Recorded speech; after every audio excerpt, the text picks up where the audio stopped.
Alors nous sommes dimanche, on est le 25 Tishri et nous sommes arrivés d'Av Sadiq Aleph de Sanhedrin. Il nous restait la dernière ligne de Sadiq Hamoud Bet. Dernière ligne, Amal et Kessar le Rabban Gamliel.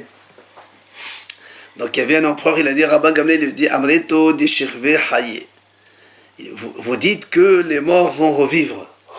Alors il lui dit, mais ha, vous afra, ve'afra meka haye. Il lui dit, pourtant, on sait que les morts, ils vont devenir de la poussière. Alors comment la poussière, ça peut revivre? C'est la question qu'il lui pose. Amra Librate, elle lui a dit, sa fille, la fille du gouverneur, Rabban Gamliel, Shafke va'ana mahdan ale. Laisse, c'est moi qui vais lui répondre.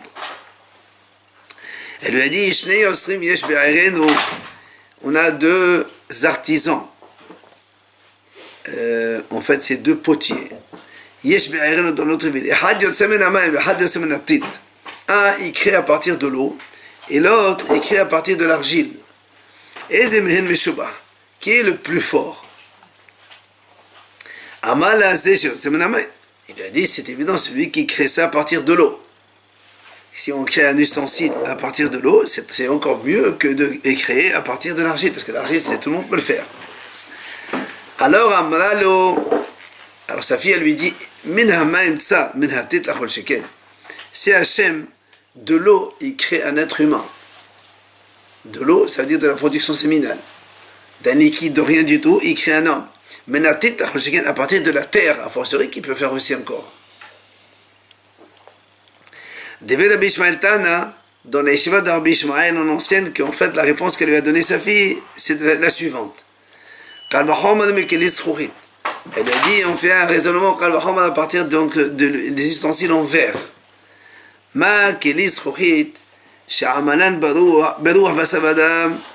Que comment on les fabrique? Par le souffle de l'homme. C'est par le souffle qu'on fabrique le verre. Si ils sont brisés, on peut les réparer. L'être humain qui a été créé par le souffle d'Hachem, il faut assurer qu'Hachem peut le refaire, le réparer comme il était. Il y avait donc Amin, un renégat, il a dit Rabbi Ami, vous dites que les morts vont revivre. La même question. Pourtant, ils deviennent de la poussière. Est-ce que la poussière, ça revit? Rabbi Ami lui répond, il lui dit, voilà à quoi je te raconte une anecdote à quoi ça ressemble.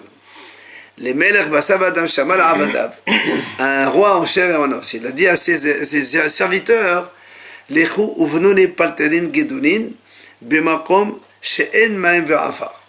allez, construisez-moi un grand palais dans un endroit où il n'y a pas de la terre ni de l'eau, c'est-à-dire il n'y a pas d'argile pour construire, mais construisez. Et ils ont été, donc ils ont construit. Les Amim naflo. Après quelque temps, le palais il est tombé.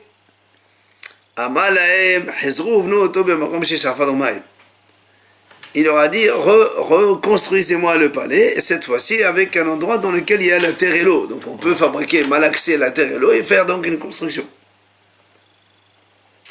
Amroulo, ils lui ont dit, on ne peut pas. On ne peut pas faire ça. Alors la Gemara raconte, car Asalem, il s'est énervé contre eux. Le roi, il leur a dit,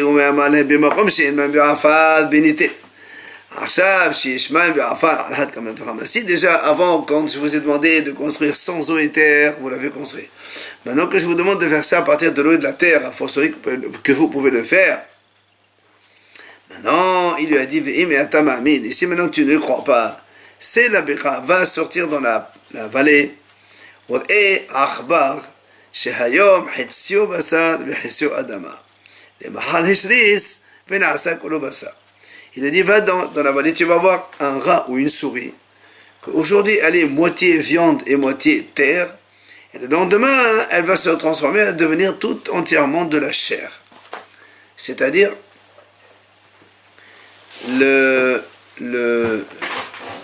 tu vois que la moitié qui était en poussière, elle va se transformer en viande, en être donc animal.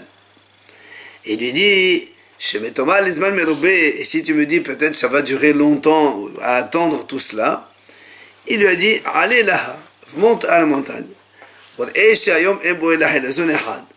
Tu vas voir, aujourd'hui il y a un seul hilazon.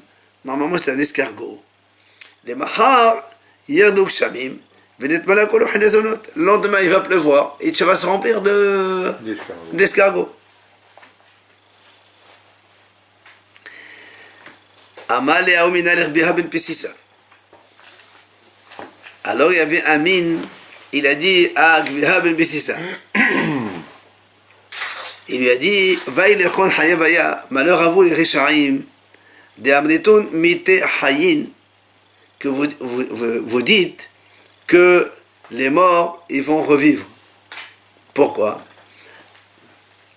Des hayin mite, des mite hayin. Parce que ceux qui sont vivants, ils vont mourir. Alors, Dimitri Haïn, ceux qui vont mourir, ils vont revivre. Amalé lui a répondu, il lui dit, malheur à vous les Réchaïm, vous dites que les morts ne vont pas revivre.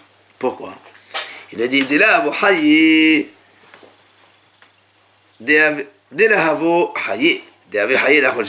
ceux qui n'existaient pas, ils vont exister. Ceux qui existaient déjà, a fortiori, qui pourront revivre après. Pas compris. Ceux qui n'existaient pas, ceux qui ne sont pas nés. Non, tout le monde. Eux, ils disent que les morts ne vont pas revivre. Ils disent déjà, ceux qui n'ont pas été créés vont être créés. Ceux qui ont été déjà créés, a fortiori, que ce sera plus facile d'être créés, de revivre. Amalé, Hayavaya Kaletli. Il dit comme ça, tu me traites d'un rachat. Si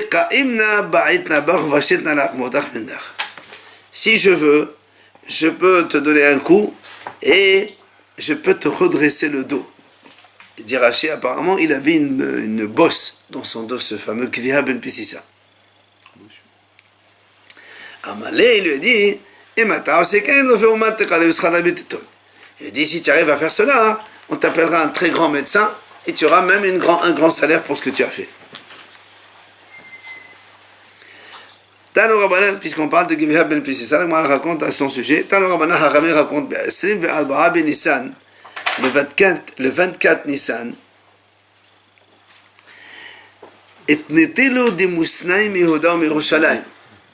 ils ont été enlevés, on va dire ceux qui critiquaient la propriété de Yehuda et Yerushalayim pour Israël. C'est-à-dire, il dit, quand les Africains ils sont venus devant le roi Alexandre pour donc faire un procès contre les Juifs. Amroulo, ils lui ont dit, Eres Kenan Shelanoué. Ils lui ont dit, mais Eres Kenan, elle est à nous. Les Africains, ils disent ça. Pourquoi?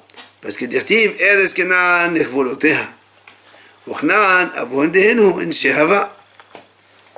Ils lui ont dit, mais c'est marqué bien dans la Torah des Juifs, Eres Kenan nechvoloteha. Donc on appelle bien la terre de Kenan. Or Kenan, c'est le père des Africains. Donc, la terre d'Israël nous est due. Alors, Amaleo Gviha ben Pississa al-Hachamim. Gviha ben Pississa, il a dit aux sages d'Israël, puisqu'ils sont venus faire le procès contre le béni Israël, il leur a dit, Tenu l'ershut ve'eler ve'adonai même le fait Alexandre Smordon. Donnez-moi l'autorisation d'aller moi-même plaider votre cause devant le grand roi Alexandre. Si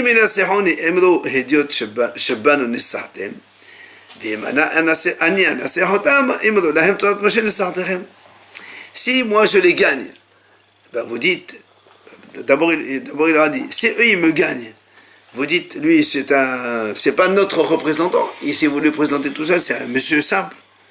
Maintenant si c'est moi qui les gagne, ben vous dites c'est votre Torah qui a gagné.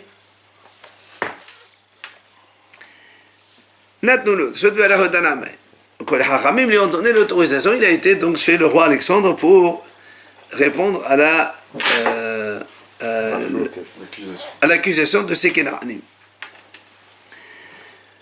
Amalahem, il leur a dit, d'où vous apportez une preuve que la terre vous appartient? Amrou lo min Torah. Ils lui ont dit, voilà, c'est marqué dans la Torah. Eres Kenaan. Amal lahem, il leur a dit, Gvia bepesisa. Afani, lo ave lachem ayana min Torah. Moi aussi, je vous amène une preuve seulement de la Torah. Qu'est-ce qui est marqué dans la Torah? C'est la parasha de notre semaine, parashat Noach. C'est Ne'emar, Vayomer Arud Kenan, Aved Avadim Yehi Le'ahav.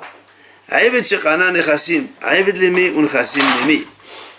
Il leur a dit, c'est marqué là-bas dans la parasha, maudit Kenan, il sera un esclave pour ses frères. Quand un esclave, il achète quelque chose, à qui appartient l'esclave et à qui appartiennent les choses qu'il a achetées? Forcément à son maître. Et c'est qui ses maîtres? C'est Shem et Yefet. Et Shem, c'est nous les Sémites. Sémites, les Sémites. Shem, le fils de Noah. Vélod, il leur a dit, pas que ça. Et là, il leur a dit maintenant, non seulement ça, mais ça fait déjà des centaines d'années que vous n'êtes pas en train de nous servir en tant qu'esclaves, puisque vous êtes notre esclave. Alors, il faut que vous nous payiez tout le prix de ces années que vous devriez nous servir. Alors, Amalaim Alexandros Mordon, non, Alexandros Malka, pardon, Hazero Lotchova. Maintenant, le roi Alexandre, il leur a dit aux Africains, allez maintenant, donnez une réponse. Qu'est-ce que vous avez à répondre? Comment vous allez vous défendre?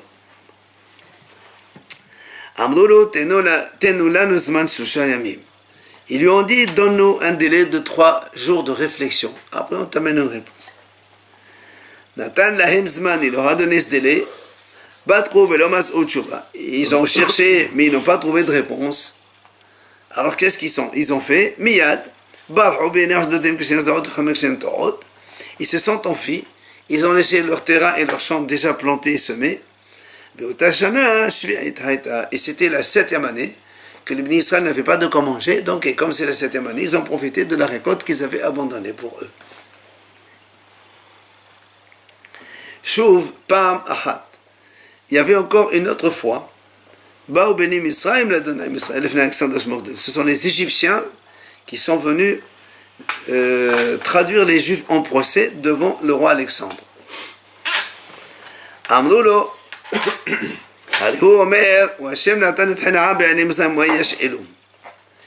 ils lui ont dit les Égyptiens à Alexandre, voilà c'est marqué dans leur Torah, Hachem il a donné la grâce du peuple aux yeux des Égyptiens et les Égyptiens leur ont prêté plein d'argent, d'or et plein de choses.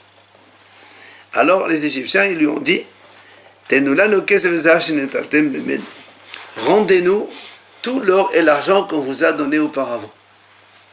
Puisque dans votre Torah, c'est bien marqué que les Juifs, ils ont emprunté tout l'or et l'argent aux Égyptiens. Ils veulent récupérer leur argent. Amal Gvia ben Pesissa, le même Gvia ben Pesissa, il a dit, donnez-moi l'autorisation d'aller vous défendre. Les frères Alexandre, donc devant le roi Alexandre. Si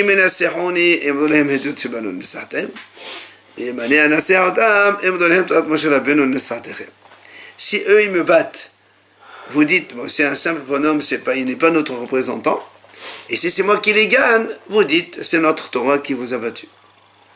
Et alors il a été, Natnou l'orshot, Hachamim lui a donné l'autorisation. Il est allé donc devant le roi Alexandre pour défendre la cause des Juifs. Amalaim, il a dit donc aux Égyptiens,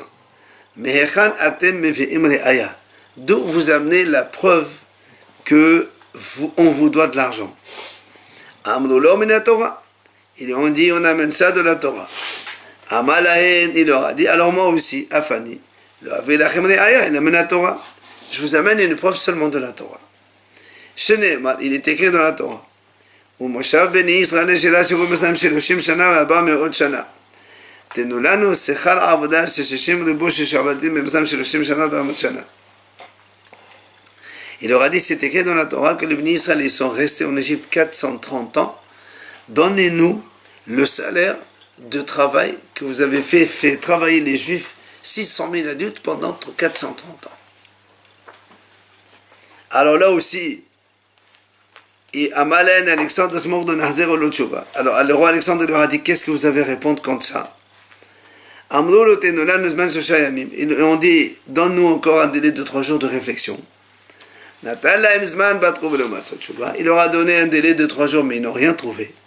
Là aussi, ils se sont enfuis, ils ont laissé leur champ avec la culture et les plantations, et cette année-là, c'était la 7e année. Du coup, les bénis Israël en ont profité. Veshuv, encore, la Gemara raconte autrefois, cette fois-ci, ce sont les enfants de Ishmaël et de Ketora, donc la femme d'Abraham Avinu, ils sont venus devant le roi Alexandre. Amroulo, ils lui ont dit, Eres Kenan, Shelanu Veshelachem. La terre d'Israël, elle vous appartient à vous, mais à nous aussi. Nous aussi, on est les enfants d'Abraham. Dirtiv, Ve'ele Toledot Ishmael ben Abraham, Urtiv, Ele Toledot Ishaq ben Abraham. Il y a marqué, voici donc les enfants d'Abraham. Un, il s'appelle Ishmael, l'autre, il s'appelle Ishaq. Donc, on est tous les deux les enfants. Donc, on a droit à la terre d'Israël, comme vous y avez exactement la même chose. Amal lahem gviam pesesa la hachamim. Il leur a dit gviam pesesa au hachamim. Tenu li ashut, laissez-moi, donnez-moi l'autorisation, ve'eler ve'adon imahem, le frère Alexandre Smogdon. Et je vais donc plaider votre cause devant le roi Alexandre. Et minaseroni himlo hidiot shebanu nesatem. V'emane naserotam himlo letot moshabenu nesatechem. Là aussi, il leur a dit, si eux ils me battent, ils me gagnent, vous dites c'est un simple représentant, il n'est pas notre représentant, c'est un monsieur qui est venu tout seul. Si c'est moi qui les gagne, alors vous dites c'est la Torah de Moshe Rabbeinu qui les a gagnés. Là encore, ils lui ont donné l'autorisation, il a été donc plaider leur cause. Amalahem, il leur a dit donc aux enfants de Ishmaël et de Ketora, mais d'où vous amenez la preuve comme quoi vous avez le droit à la terre d'Israël? Ils ont dit, voilà, c'est le passage de la Torah. Alors, Amalahem, moi aussi, je vous amène une preuve seulement de la Torah. C'est quoi? Il y a marqué dans la Torah. Abraham, il a donné tout ce qu'il possédait à Yitzhak. Et la Torah continue à dire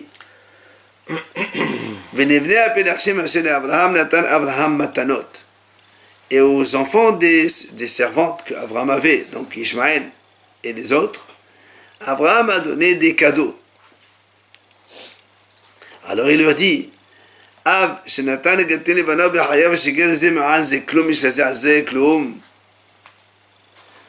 il leur dit, un père qui donne un gatin, c'est-à-dire comme une sorte de contrat, de testament, à ses enfants durant sa vie. Et puisqu'il a dit, à Yitzhak je lui donne tout, et aux autres je leur donne ça. Donc ça veut dire qu'il a donc décidé de séparer les biens de cette façon. Donc vous n'avez plus rien à dire après. Alors là, on a dit, c'est quoi que Abraham il a donné des cadeaux? C'est quoi les cadeaux? Amar Rabbi Yirmiyahu Barabba Melamed, Shemasal Lahem Shem Tum'a.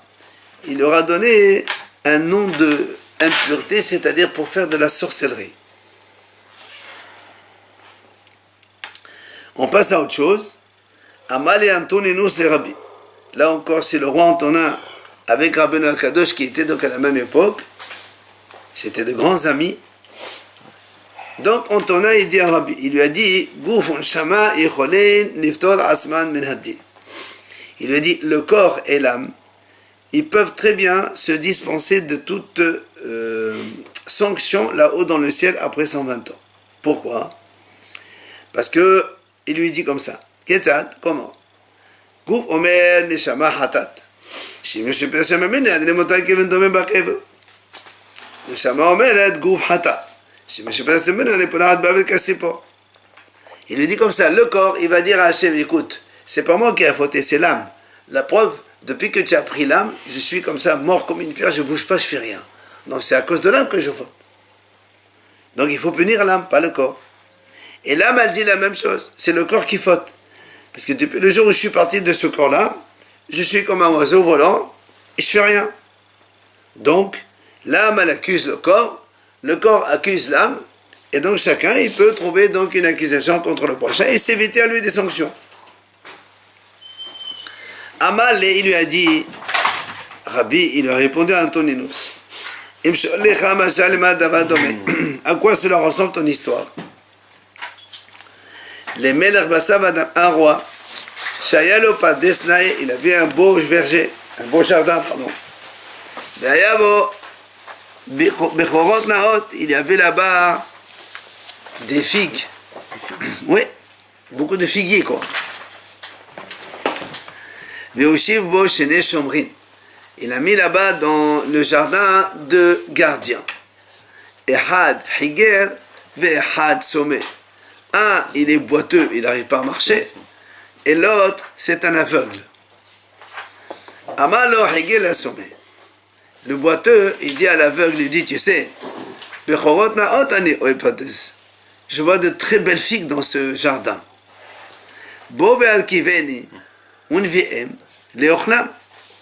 Fais-moi monter sur toi, comme ça moi je peux les cueillir et on pourra les manger.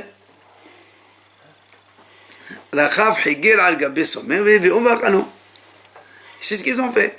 Le boiteux, comme il n'arrive pas à marcher, il est monté sur les épaules de l'aveugle et il a fait conduire l'aveugle devant les figuiers et ils ont amené les figues et ils ont mangé ensemble. Les amis, Baal Pardes. Quelques jours plus tard, il est venu le propriétaire. Il leur a dit, mais où sont les belles filles qu'il y avait ici? Le boiteux dit, qu'est-ce que tu crois? J'ai des pieds, moi pour marcher, je ne peux pas. Il lui a dit l'aveugle, est-ce que tu crois que j'ai des yeux pour voir? Comment tu veux que je vois où ici qu'il y a des figues, moi? Maasa, qu'est-ce qu'il a fait le roi? Il a fait monter le boiteux sur l'aveugle et il les a punis tous les deux ensemble comme cela. Alors il dit Rabbeinu Akadosh Antoninus, Kadosh Baruch Hu, Mevi Neshama V'Zokra Baguf Edan Otam Kehat. Qu'est-ce qu'il fait Hachem pour punir l'homme? Il rentre la lame dans le corps et il va les juger ensemble. Shneemal, Yikra El Hashamayim Me'al, Ve'en Ha'aras Ladin Amo. Et le pasuk, il explique la Gemara comme ça. Yikra El Hashamayim Me'al Zo Neshama. Donc il appelle donc ce qu'il y a au-dessus du ciel, c'est l'âme. Ve'en Ha'aras Ladin Amo, c'est Agouf, c'est le corps qui est sur la terre. Et la Gemara nous ramène ici donc quelques questions quand Antoninus il a répondu à Rabbi, il a posé à Rabbi. Donc deuxième question. Amal et Antoninus et Rabbi. Il a dit Antonin à Rabbi, mais pourquoi le soleil se lève à l'est et se couche à l'ouest? Amal il lui a dit Rabbi, et si c'était le contraire, tu m'aurais posé la même question. Ah, ça, c'est pas une question, ça. Si le soleil s'était levé à l'ouest et se couchait à l'est, tu m'aurais dit la même question. Il a dit non, tu n'as pas compris ce que je voulais dire. Amal et Achika Minelach, voilà ma question. Mais Penema Shokhat Bama'alav. Il dit, ma question, elle est, pourquoi le soleil, il se lève à l'est, mais il se couche, la question, pourquoi il se couche à l'ouest? Pourquoi il ne fait pas un tour, il revient à sa position initiale? Parce qu'il a l'habitude. C'est pas une question, c'est une réponse. Amal, il lui a répondu, Rabbi, Kedel Shalom Lekona. Pour que, il dit comme ça, le soleil, quand il arrive vers l'ouest, c'est là-bas où il se prosterne devant son créateur. Parce qu'ici, il fait le tour, il fait rien. Là, au moins, il fait la moitié. Quand il est à la moitié, il se prosterne, et comme c'est marqué, et les astres du ciel se prosternent devant Hachem. Amal, et alors il lui dit en ton nom, il a dit alors dans ces cas-là, pourquoi le soleil, il ne va pas jusqu'au milieu du ciel, donc au zénith, et il se prosterne. Après, il revient à sa position. Il lui a dit non. Mishum pour aller, Mishum. Il a dit non, c'est à cause des ouvriers et à cause des voyageurs.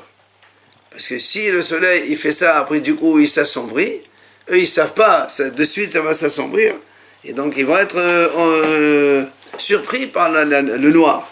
Donc il faut qu'il y ait cette façon de doucement, donc depuis midi jusqu'au soir, que le soleil se couche et qu'eux ils ont le temps d'aller donc rentrer chez eux ou bien trouver un abri où s'abriter.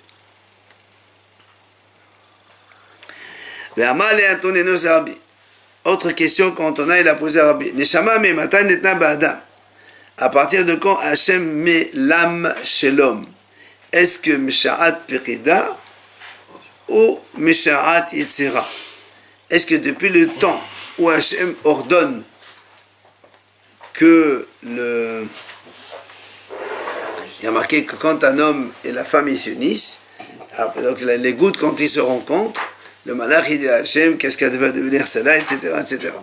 Est-ce que c'est à ce moment-là que Hachem il souffle l'âme dans le bébé, ou bien Misha'at Yitzira, à partir du moment où le fœtus se forme, donc après 40 jours.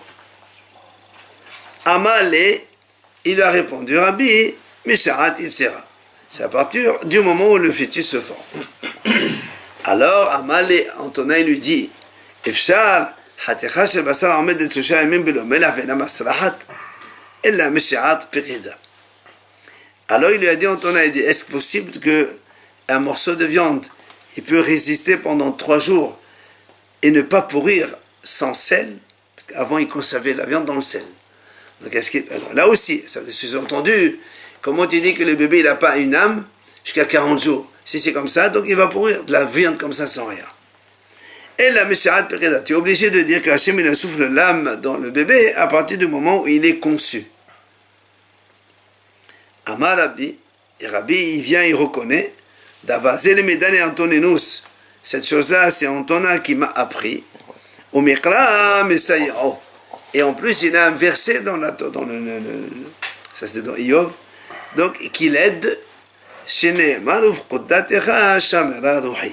Le passage qui dit comme ça, c'est-à-dire on apprend à partir du moment où elle est conçue que Ruach Hashem souffle donc l'esprit dans cette créature. Encore une autre question quand on a dit à Rabbi.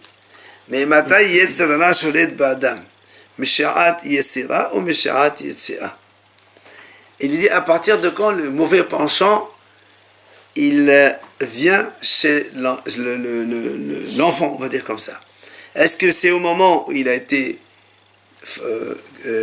créé dans le ventre de sa mère, donc à partir du fœtus, ou bien à partir du moment où il est à l'accouchement, où il sort à l'air? Amalé, il lui a dit, Misha'at Yitzira. Rabbi Kadosh lui répond, à partir du moment où il est donc devenu fœtus, le fœtus est formé dans le ventre de sa mère. Amalé, alors Antona il lui répond, dans ces cas-là, s'il a le Yitzhara dans le ventre de sa mère, il n'a qu'à donner un coup dans le ventre de sa mère, il sort, pourquoi il reste là-bas? Et là, Misha'at Yitzhara. Donc Antona il dit, c'est sûr que le Yitzhara il ne vient qu'à partir du moment où l'enfant il sort du ventre de sa mère. Et là encore, c'est la paracha de hier, paracha de Bereshit.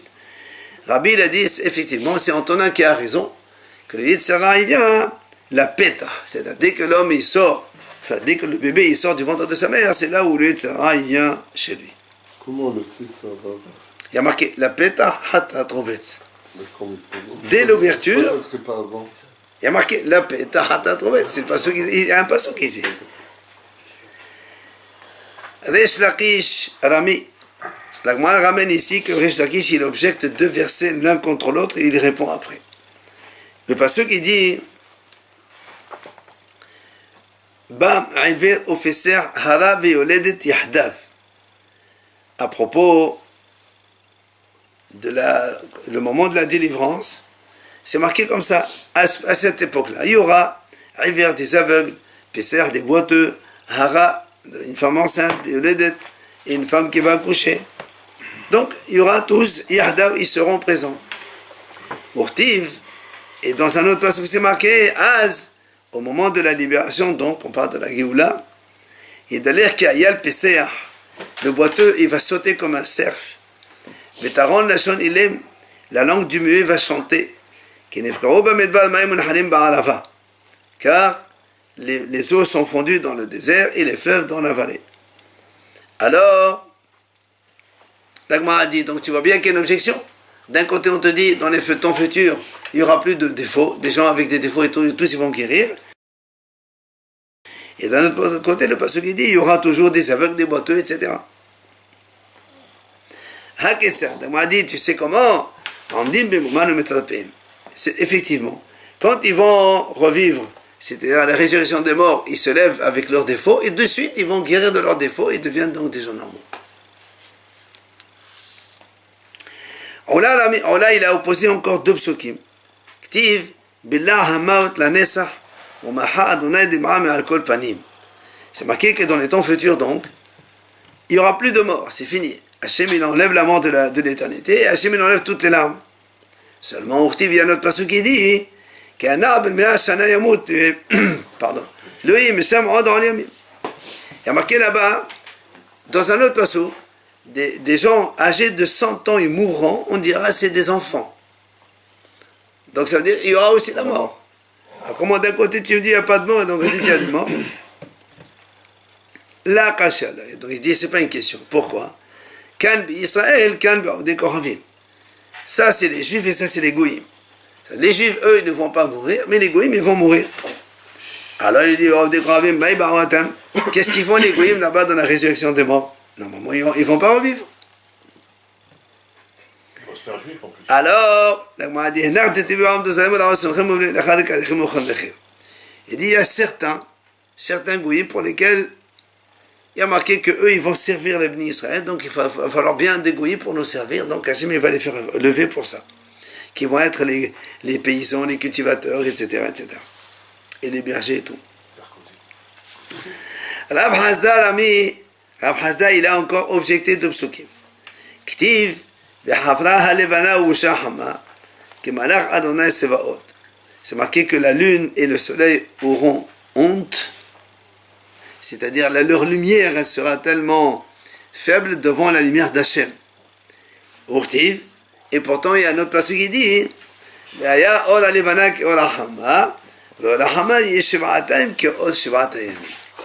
et après, dans un autre passage, c'est marqué que la lumière de la lune sera comme celle du soleil. Et la lumière du soleil sera 49 fois plus que la lumière de la création du monde. Donc, il y aura une très très grande lumière. Mais pourquoi on dit la honte de la lune par rapport au soleil? Qu'est-ce qu'il veut dire par là? C'est connu, la lumière de la lune elle est éclairée par le soleil. Oui, ça, oui. Voilà. Donc la lune a honte par rapport au soleil. La kasha, on parle plus d'égoïsme. La kasha, quand les mots Mashiach, quand les olam haba. La Gemara dit, c'est pas une question. C'est pour l'époque du Mashiach, c'est là où la lune, elle sera comme le soleil. Et les olam haba, c'est là où le soleil et la lune auront honte par rapport à la lumière d'Hachem Barach. Alors la Gemara dit, donc maintenant la Gemara dit que Shmuel, selon lui, la différence entre Olam Hazeh et les Mot HaMashiach à l'époque du Mashiach, c'est seulement Shiabut Galuyot, c'est-à-dire seulement, c'est que les bénis Israël ne seront plus exilés. Alors c'est quoi la différence? Et dans le camp des tzadikim, là-bas, la lumière et la lune auront la même lumière. Et dans le camp de la Shrina, évidemment, la lumière de soleil et de la lune n'auront rien par rapport à celle de la Shrina. Rabba il a aussi objecté, Ktiv, Ani Amit Va'ahaye. C'est marqué donc, Hachem dit, moi je vais tuer et moi je vais faire vivre.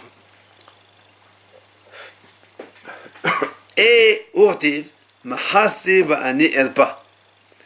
Hachem dit, moi je frappe et moi je guéris. Alors, ça veut dire que d'un côté, il dit, je vais tuer, je vais faire vivre. Ça veut dire qu'ils vont vivre tant comme ils sont morts. Ça veut dire s'ils avaient des défauts, ils se lèveront avec leurs défauts. Et un autre passage qui dit, non, moi j'ai frappé, c'est moi qui vais guérir, donc Hachem va les frapper, il va ensuite leur enlever tous les défauts, contradictions.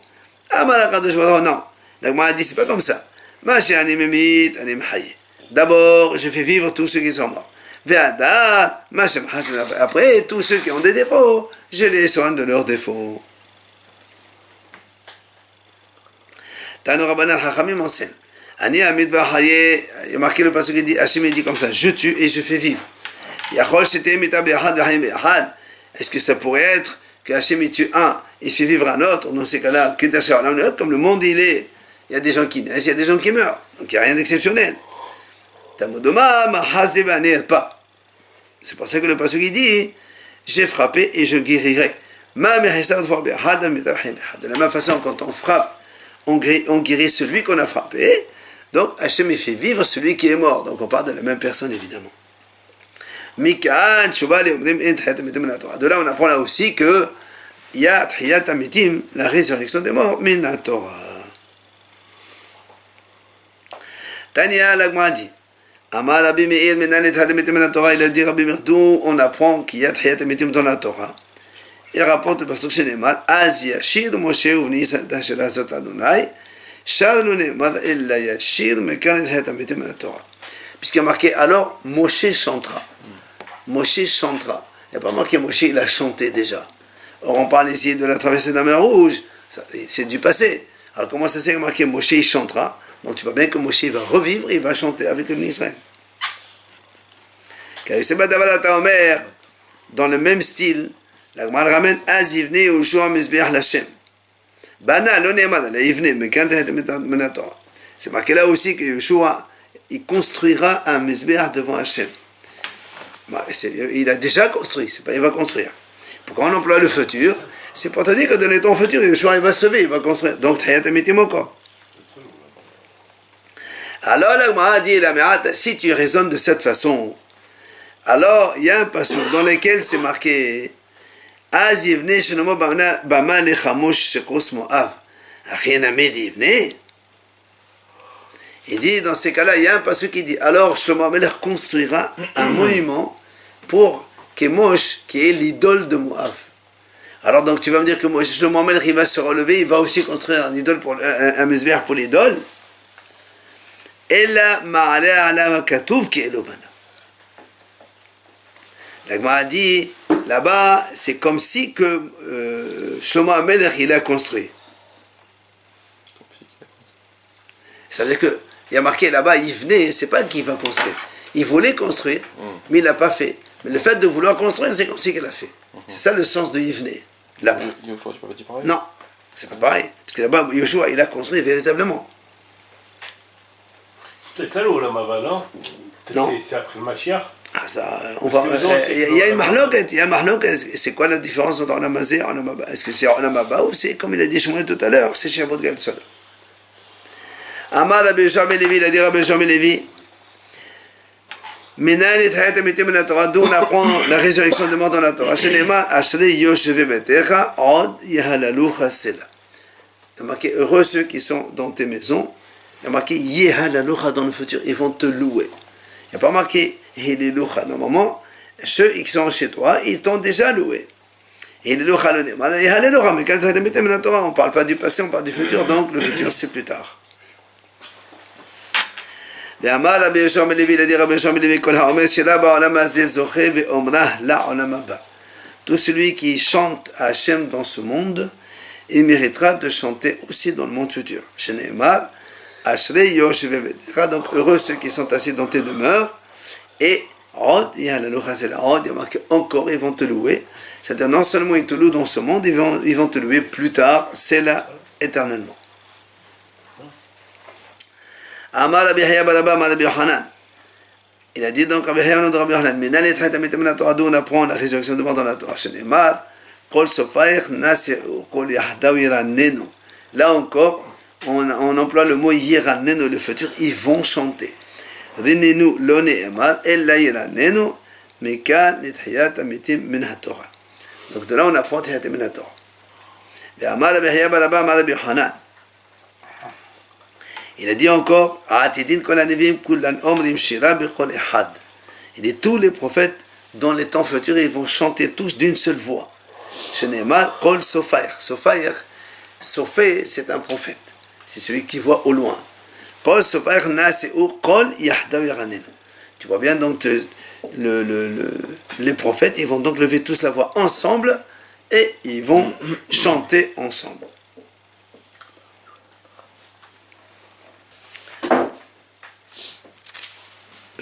Je pense qu'on va s'arrêter là parce qu'on passe à un autre sujet après. זה ברור.